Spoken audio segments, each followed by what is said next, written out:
Magandang umaga ho sa inyong lahat at ako ay natutuwa at karangalan ng aming farm na mapasyalan ninyo kami dito at makita naman kung paano naman ang sistema ng agrotourism doon sa urban area na katulad nito. Ito pong lugar namin ay more or less mga 6.5 hectares. Actually, nung una, ang propose dito ng pamilya ay gawing subdivision sapagkat alam naman ninyo, pag-usap ay economy, mas mukha yatang maganda kung pagtatayo ka ng mga subdivision sapagkat yung mga katabi ho namin dito ay puno subdivision. Kaya itong farm natin ay nasa loob ng mga malalaking subdivision sa Lucena. Kaya nga ang ginawa namin pangalan ay MJD, Urban Escape. Nasa loob ka ng syudad, kung gusto mong pumunta sa isang farm na napakalapit, pumunta ka lang sa MJD. Ito ang aming, ang purpose nitong aming farm nga ay meron kami ditong tourism at sinamahan na namin ng agricultural sapagkat isa ho yun sa passion namin, ng pamilya namin, ang pagtatanim. Kaya't ngayon ng mga araw na ito, napapansin natin na kung ano-ano mga sakit ang nadadanasan ng tao. Talagang kabi-kabila na sapagkat sa pagkain lamang namumroblema tayo sa mga sakit na dumadating sa buhay natin sapagkat punong-puno na ng chemicals, punong-puno ng lason, pati yung lahat ng pagpapasarap sa mga pagkain ay lason na rin. Kaya siguro mga 4 na taon ang nakakalipas ay nagsimula kaming unti-unting magtanim ng mga organic vegetables. Hindi lang yon kundi yung pagtatanim ho namin ay parang something like parang permaculture o perma-farming. Diversified, may punong kahoy, may mga bulaklak kami dito, may mga vegetables, mayroon din kami mga hayop. So, parang ang aming tema ay yung talagang nature's farming. Kaya mapapansin nun natin sa kabilang lote, mga 7 years ago, itong lupang ito, itong lugar na ito ay katulad doon nung nakikita ninyo, na parang cogonal area. Pero na-convert namin, biglang nagkapuno, at meron din kaming mini forest dyan, nakapaggawa din kami ng mini forest. At yung pala, kaya palang gawin ng tao yan. Pero kailangan lang ay mayroon kang goal. Mayroon kang nakafocus ka at talagang gusto mong gawin. Kapag gustong gawin ng isang tao, ay talagang kayang ma-attain. So, papasyal ho tayo mamaya dyan at makikita natin yung mga surrounding area. At alam ko ho kayo mga taga-UP, ay baka naman makatulong din kayo sa amin sa mga advices kung anong makakagaling pa sa aming farm. Ang amin hong purpose ay hindi lang yung pansarili, kundi makatulong kami sa tao.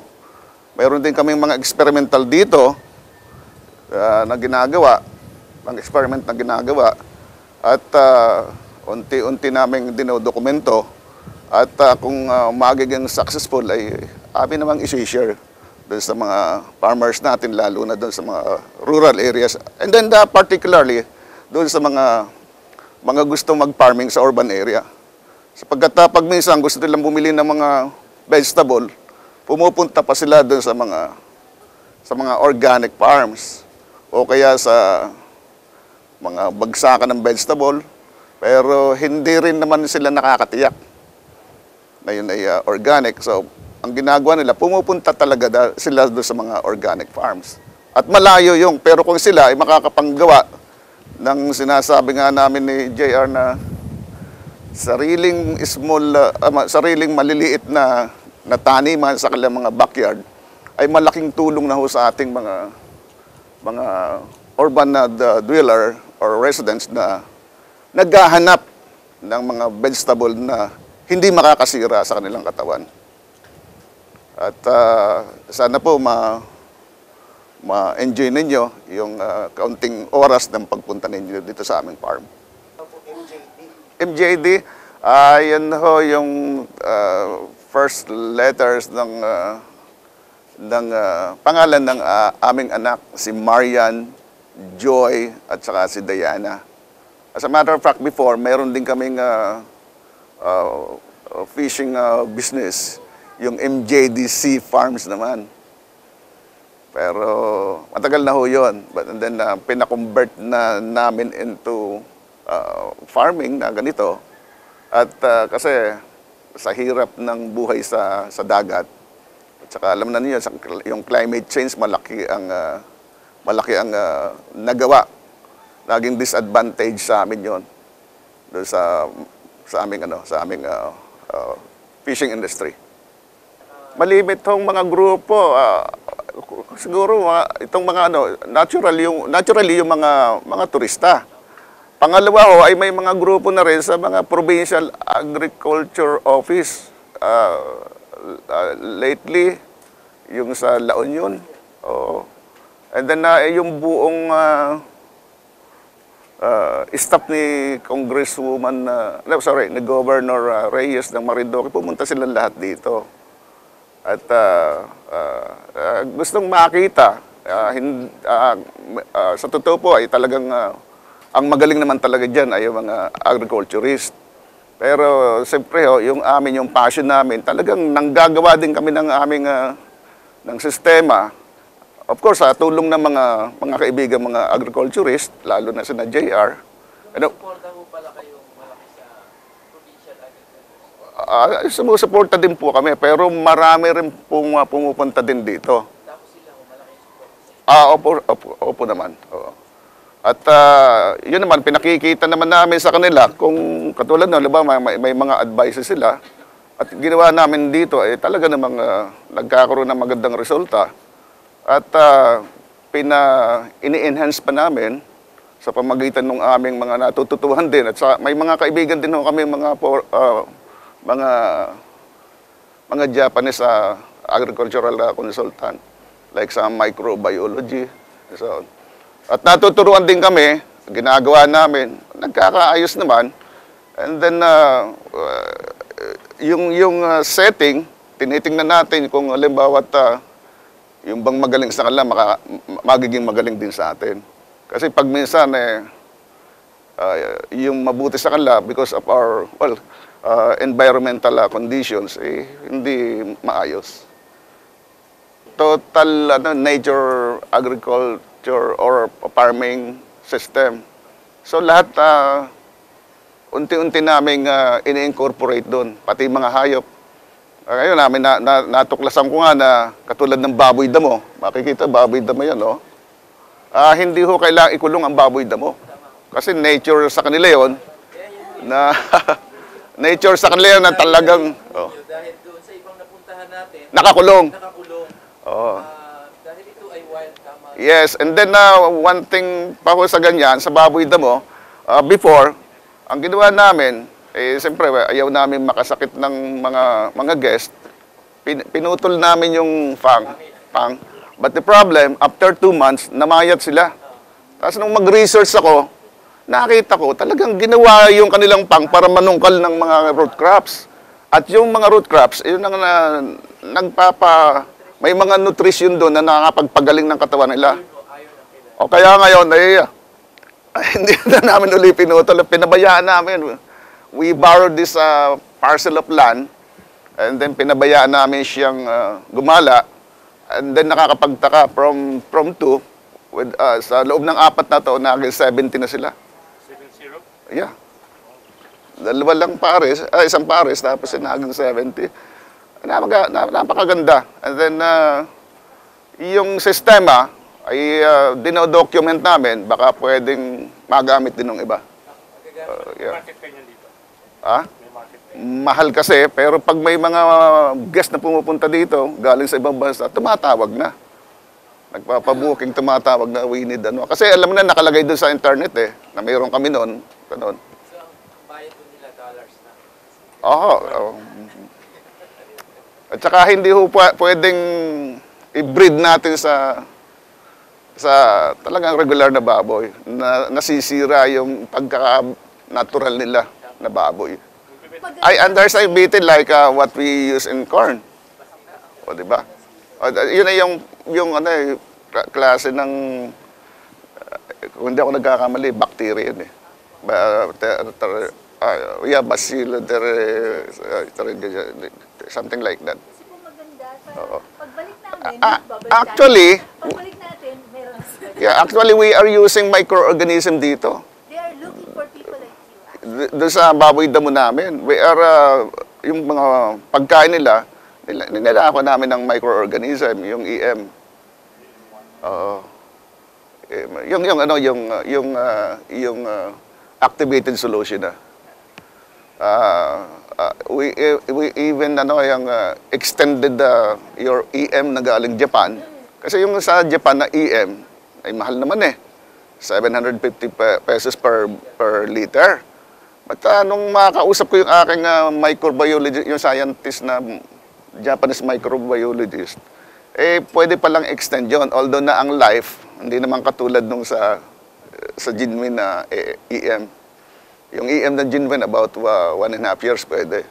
Pero yung makapag-produce tayo ng extended life na, di ba, mga 7 to 8 months, and then yung isang bote, magagawa mong 60 liters. That's different. Napakalaking bagay. So, yun ang ginawa namin.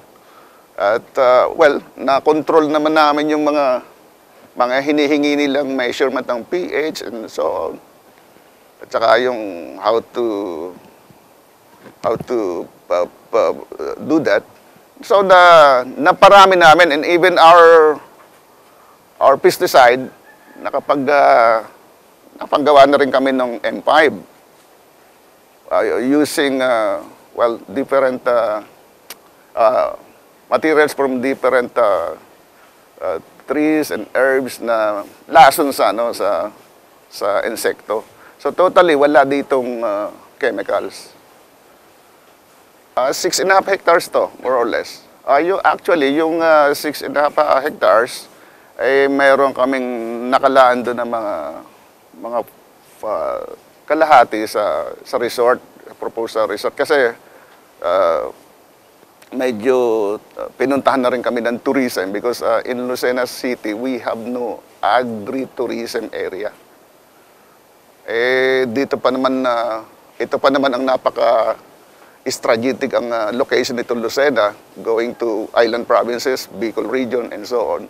Pero pagdating dito, tutulog ka lang dito sa mga hotel and then fan out to go to other tourism area. Like for example, Batangas, Salaia, Pagbilao, and then agriculture area sa Lucban, Sariaya, etc.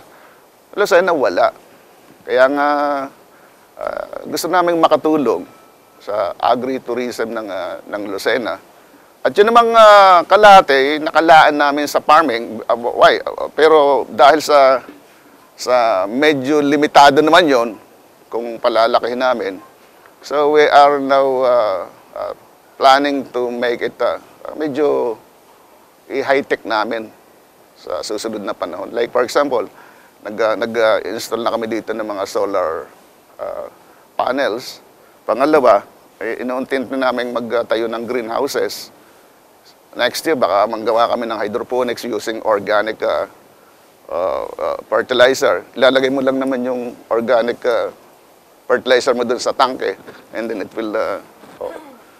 We are also thinking of aquaponics. Kasi yung aquaponic, that's also a good source of organic farming. But the problem, may nakita ko medyo komplikado.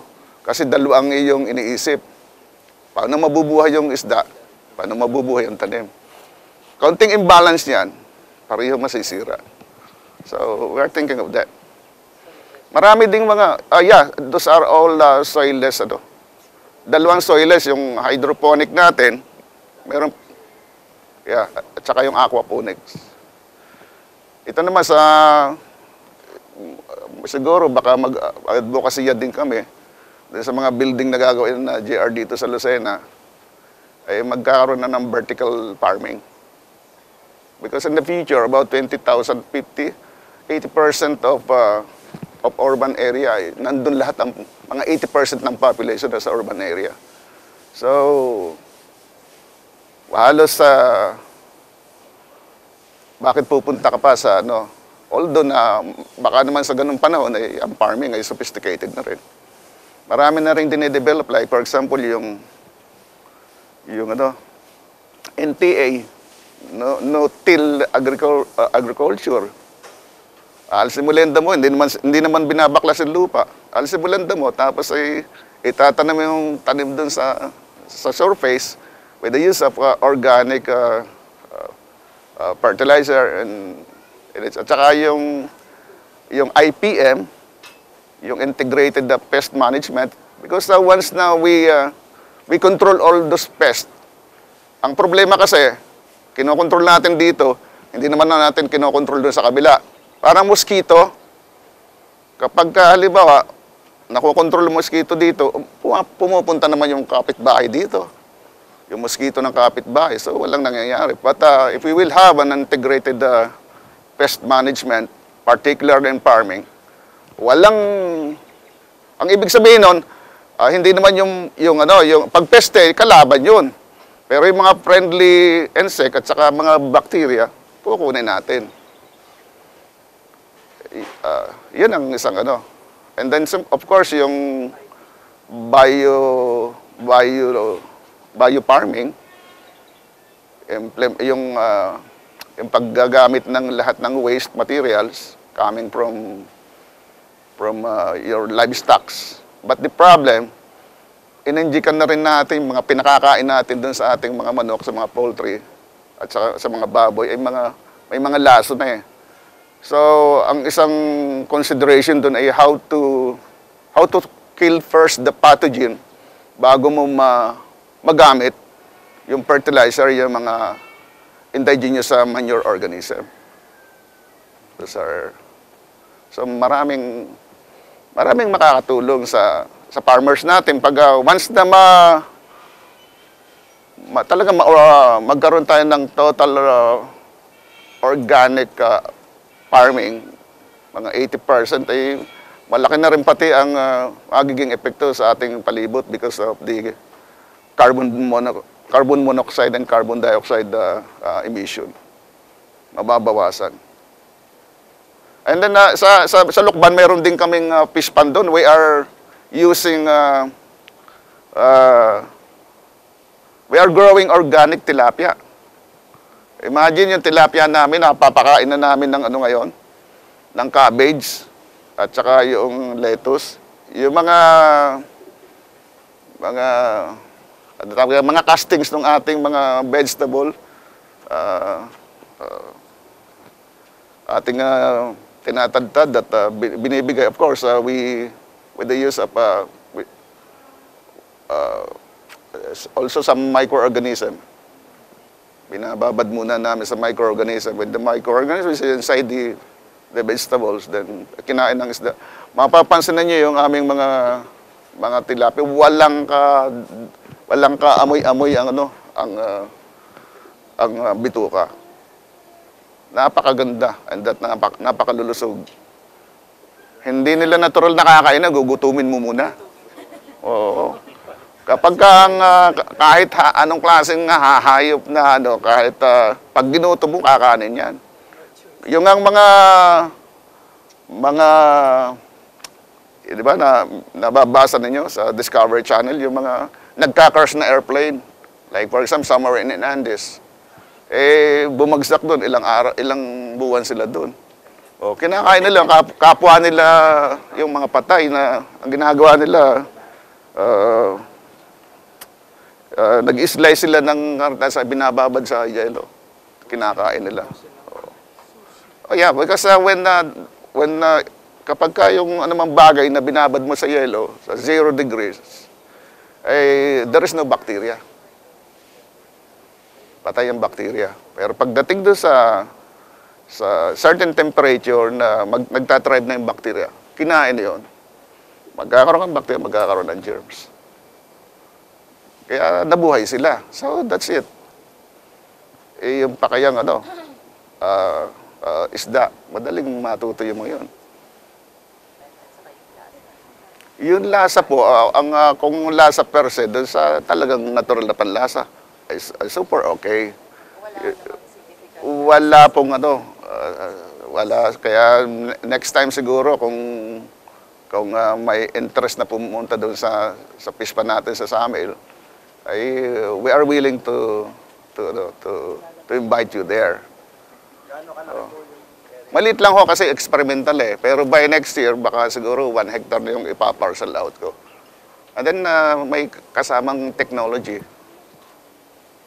May kasama, isang ano ko nga doon, edi, siyempre yung mga tilapia, siyempre ba yung pagpapalit ng di ba, nagpapalit ng sexes yung pag ano.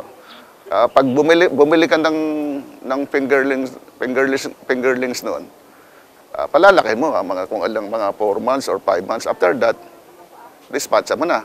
Otherwise, ngayon nga amin ay siyempre that's a family passion lang naman akong hindi naman pang commercial.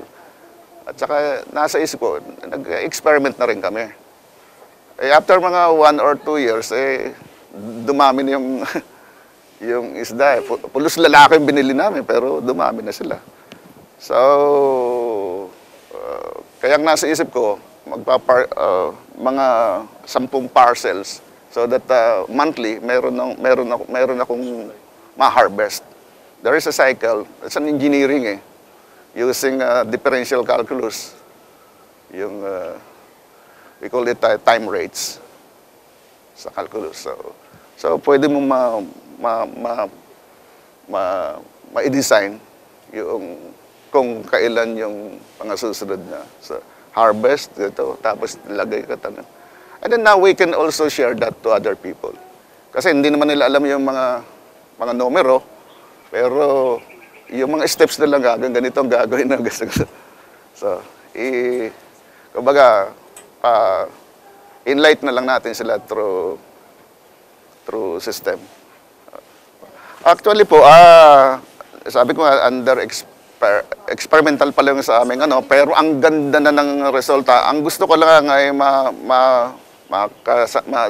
makausap ko yung kaibigan ko na Japanese kasi mga naka-high-tech, sabi nga niya, bibigyan niya ako ng isang computerized electron na microscope. So that, gusto ko rin malaman what is happening. What is happening, like for example, using microorganism, paano man nakikipaglaban yung microorganism dun sa mga ibang gano'n. So, if mabigat din ho pag alam, nag-experiment ka, nagtetest ay medyo expensive ng konti. But natutuwa ako kasi sabi ko nga, passion ko eh. So, gusto kong malaman and then lahat naman ng mga results ay dinodocument namin. And then once na makumpleto namin yon, may USB kami. I'm planning to put up a good screen here so that whoever come here, makikita nila what is about ganito, gano. Yeah, ang isang maganda ho doon sa Samil namin, nakapunta na si JR doon, ay yung aming area, doon ang gagaling yung water supply system ng water ng ban at saka iba pa. Maraming mga bukal kami doon, spring water na napakalalakas.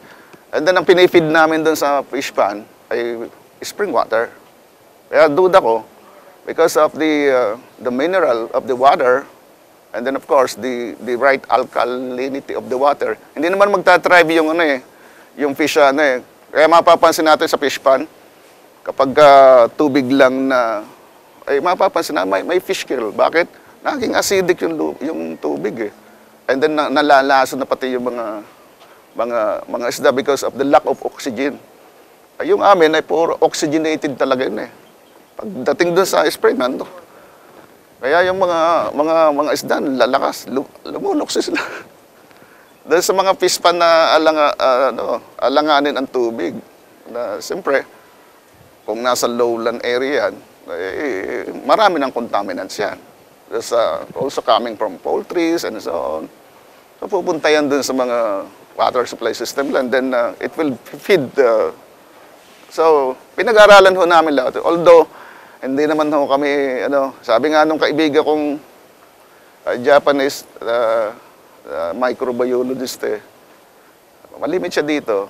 Tinuturuan niya ako. Sabi niya, you can learn that. Because nag-aral man kami dun sa yung aming profession, pero hindi naman namin napapractice lagi. Ay ikaw naman ay araw-gabi, walang ginawa kundi mag-research and then siyempre, hindi ko rin naman malalaman yung deeper thoughts about microbiology. So tinatanong ko naman sa kanya, is this within the principle of microbiology or what? So we understand yung mga GMO, yung BT na yan. And then of course yung usefulness talaga ng microorganism, even our human body. Yeah. 4 na klase ng microorganism, na particular the photosynthetic bacteria na malaking nagagawa sa mamanufacture ng nitrogen. So those are things na sa amin, kasi passion namin yung pati nga yung mga bata ay interesado. Because if you have no passion on something, kahit anong galing mo. Like yung isang kaibigan ko, kahit i-enjoy ko mabuti, hindi magusto, okay. If you will not accept that or absorb that, wala talaga. Pero pag may passion ka at nag-dig up ka, lumalawak. Kasi yung open-mindedness ng tao, malalaman mo lahat yung mga sistema. Lalo na yung pagkain, nung mapag-aralan yung pagkain, ano ba yung nakakadagdag ng longevity ng tao. Nung sa pag-aaral, 5 Number 1, the air we breathe. Pollution na.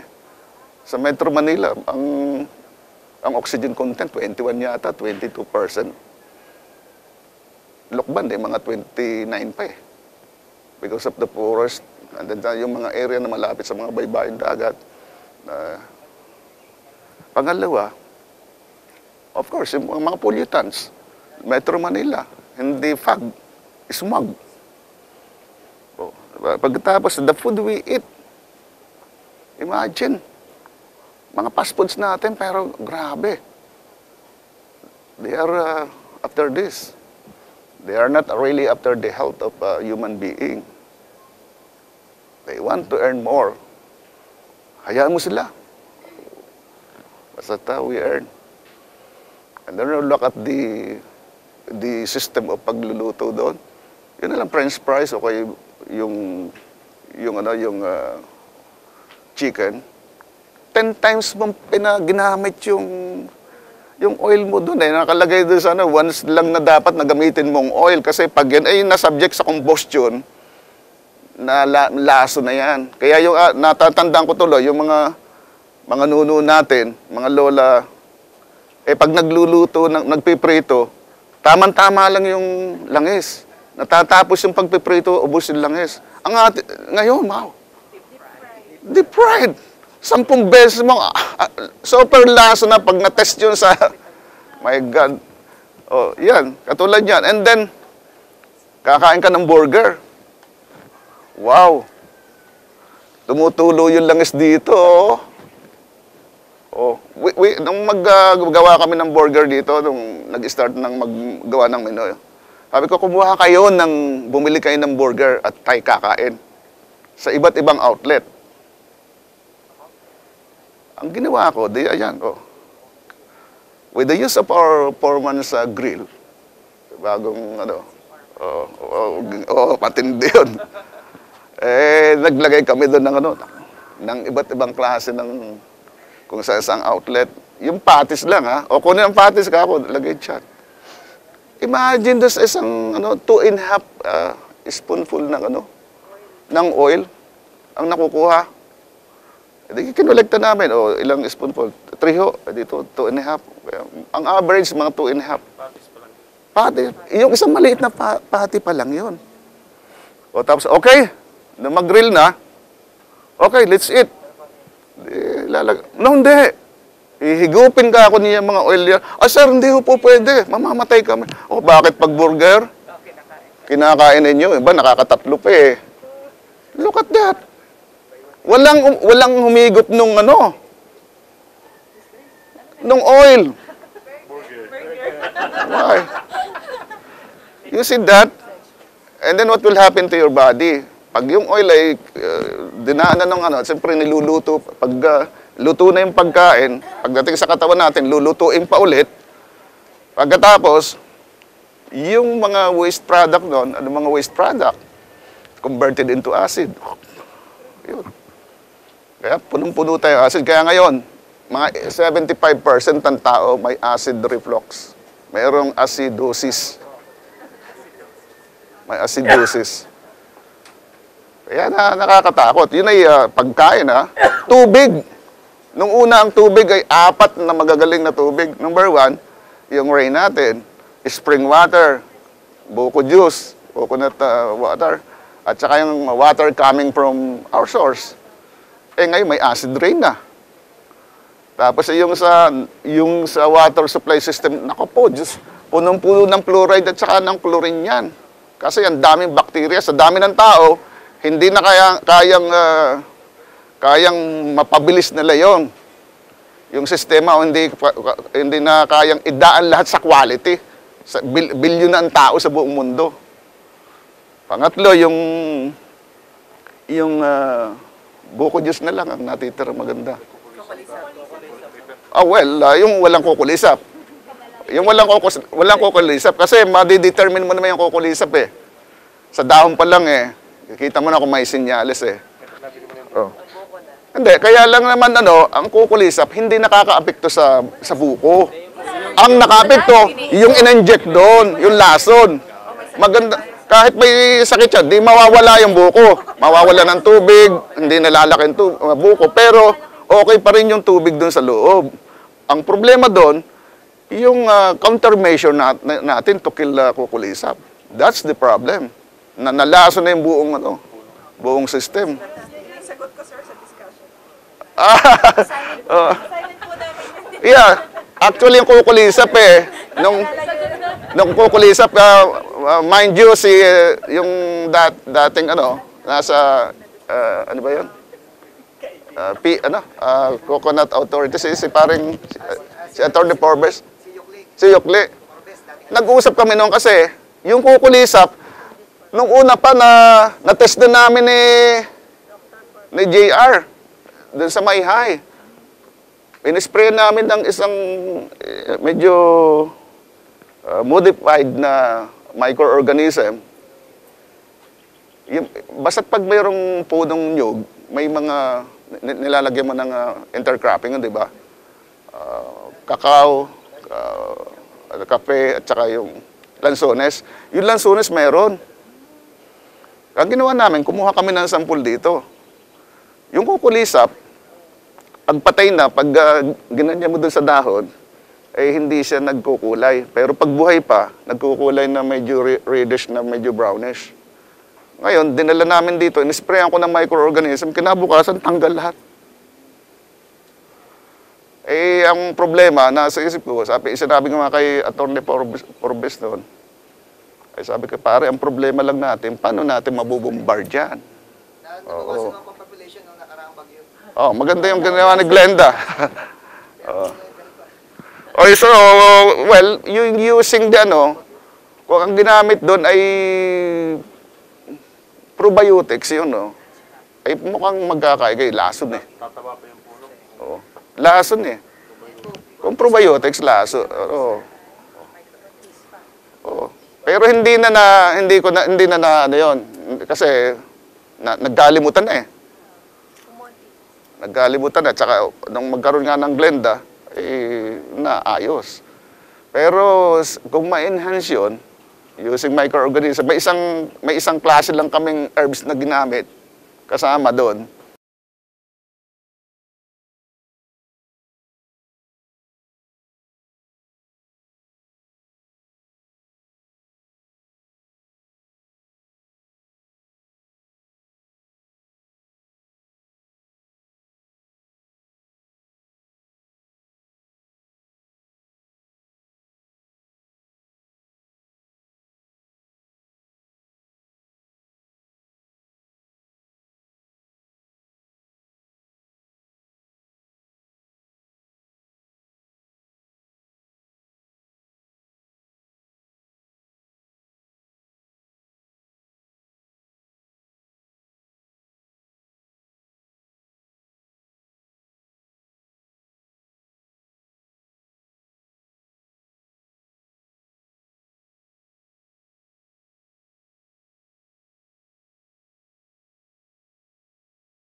Imagine from 6 pieces, nakapag-produce ako ng isang drum, 200 liters, and I use it. Okay, kasi control mo lang yung requirement, lalo na yung pH. And of course, dapat matalas ka sa pang-amoy, matalas ang mata mo sa color. Kasi pag naging hindi magandang amoy, tapon mo na. Pero wala pa akong... Please take note of that. Maraming farms tayong pinuntahan pero hindi na-share yung extended, yung Pero pagpaparami. walang nakita ko naman lahat ay okay kasi Gumagamit ako nito. nakapag-produce na kami. Pero pag ano po ba yan? Every time that I'm gonna use it, that's the only time that the peppermint. Ito, if you will use this, and sinasabi mo yung IMAS na activated solution. Gumagamit tayo ng IMO, Yun. yung indigenous Microorganism. manure organism.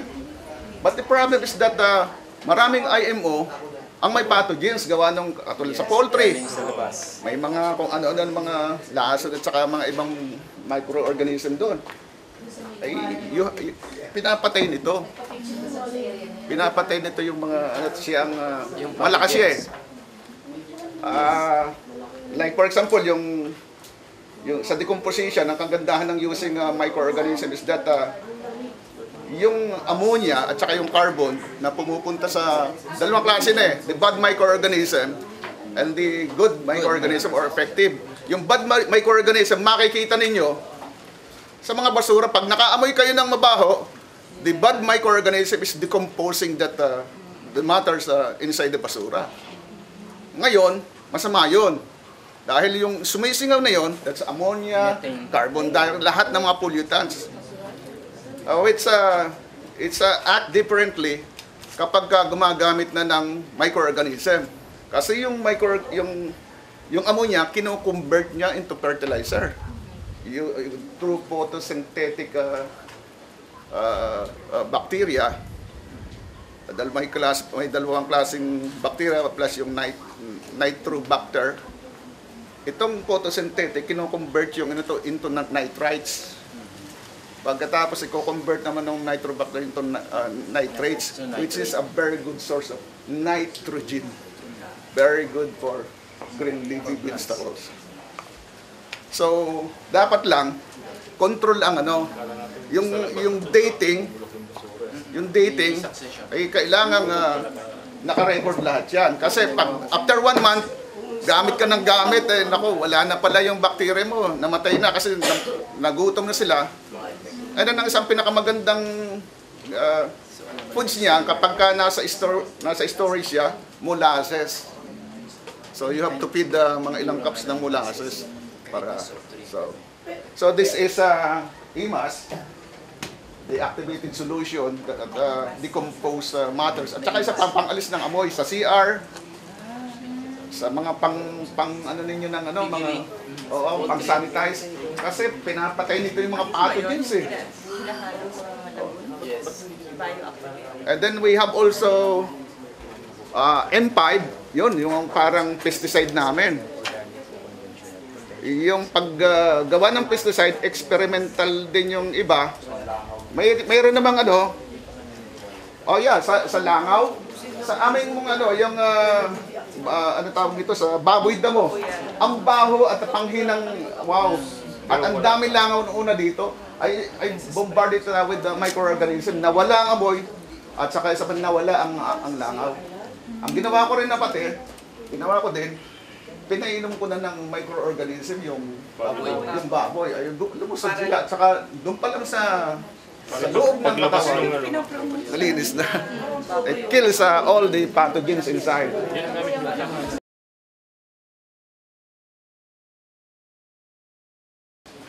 Ng mga dalubhasa natin ng anti-aging, yung stem cell. Tama. You extract also the stem cell of the plant. Yeah. If you can extract, but you cannot extract a big amount Yes. sa isang single kasi ilang kilo lang yun eh. Pag ikaw ay naka-extract ng mga 10,000 units, and then i-ferment mo, culture mo, it become billions. Hindi parang sa stem cell, kukuha ng stem cell, padadamihin, ikaw culture, dadami yun, and then i-inject yun sa katawan ng tao. lahat ng mga stem cells, yung mga cells na mahina, papalitan ng bago, gagaling. The same is true with what is happening in plants. So tama yung sinabi ni engineer, take note. Growth hormones yon ng halaman. In minute, konti lang ang quantities nila. Nakaka-capture natin yon. Kaya pati yung nilagyan nito, pati composted materials, plants and animals, meron din nun. Ito yung tinatawag nating natural growth hormones. Kaya within 2 hours or in isang gabi lang, may epekto sila sa halaman. Take note of that. Kaya meron tayong project ng plant extract, meron din tayong composting na highlight ni engineer yung bad and good microorganisms. So, ating dadagdagan na yan na meron talagang succession. Ang good microorganisms are usually at the latter part ng decomposition, kaya wala nang amoy. Habang may amoy pa, tama si engineer. Karamihan doon ay pathogenic microorganisms. So, tinatawag natin anaerobic. Ayaw nila ng oxygen. Tama si engineer. Kaya yung compost, sabi ko sa inyo, gusto nyo pabilisin, inyong haluin. Yes. Ito, ganun din. Gusto nyo pabilisin, haluin ninyo ang solution. So the same, they need oxygen. Yung growth ng green leafy vegetables, nung una, mga 35 days kami, nakaka-20 days kami, 25 yung lettuce. Because I also, kumukuha rin ako ng organic fertilizer. And I tried it to combine with my microorganism. Boom! The microorganism will eat that, yung mga larvae, pinapatay ng microorganism within 24 hours, kinakain. Ang chemicals naman, ang gusto mo na natin, madalian patay agad, pero yung kanya, mga 24 hours. Bibigyan mo ng time kasi probiotics ang ating biological Meron pa nga yung Bacillus thuringiensis. Yeah, yung BT na, kaya nga very familiar ako doon. Noemi, pwedeng gawin ng farmers ang BT. Bakit hindi ibaba sa masa ang teknolohiya?